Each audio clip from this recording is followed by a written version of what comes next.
मथुरा का राजा कंस बहुत क्रूर था।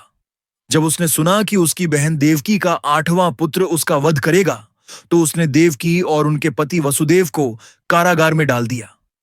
देवकी के हर बच्चे को जन्म लेते ही कंस ने मार डाला। जब 8वें बच्चे का समय आया, तब अंधेरी रात थी। आसमान में बादल गरज रहे थे और तेज बारिश हो रही थी। कारागार में उस रात एक चमत्कार हुआ। देवकी की कोख से स्वयं भगवान विष्णु प्रकट हुए। वे शंख, चक्र, गदा और पद्म लिए हुए तेजोमय रूप में चमक रहे थे। माता पिता के सामने उन्होंने कहा, मैं ही तुम्हारा 8वां पुत्र हूं।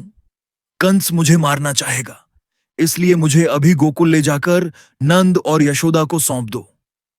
यह कहकर वे नन्हे शिशु का रूप धारण कर लेते हैं। उसी समय कारागार के बड़े बड़े दरवाजे अपने आप खुल जाते हैं। पहरेदार गहरी नींद में सो जाते हैं और बेड़ियां टूट जाती हैं।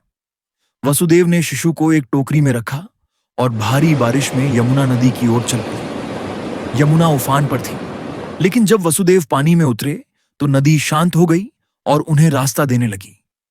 ऊपर शेषनाग ने अपना विशाल फण फैलाकर नन्हे कृष्ण को वर्षा से बचाया।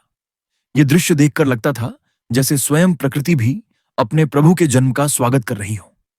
वसुदेव गोकुल पहुंचे। वहां उसी रात यशोदा माता के घर एक कन्या का जन्म हुआ था। सब लोग गहरी नींद में सोए हुए थे। वसुदेव ने नन्हे कृष्ण को यशोदा की शैया पर सुला दिया और उस कन्या को उठाकर वापस कारागार लौट आए। लौटते ही दरवाजे फिर से बंद हो गए और सब कुछ पहले जैसा हो गया। सुबह जब कंस को समाचार मिला तो वह कारागार में आया और उस कन्या को मारना चाहा, लेकिन वह कन्या उसके हाथ से छूटकर आकाश में चली गई और देवी के रूप में बोली, कंस, तेरा अंत करने वाला जन्म ले चुका है, पर वह कहीं और है। यह सुनकर कंस भयभीत हो गया।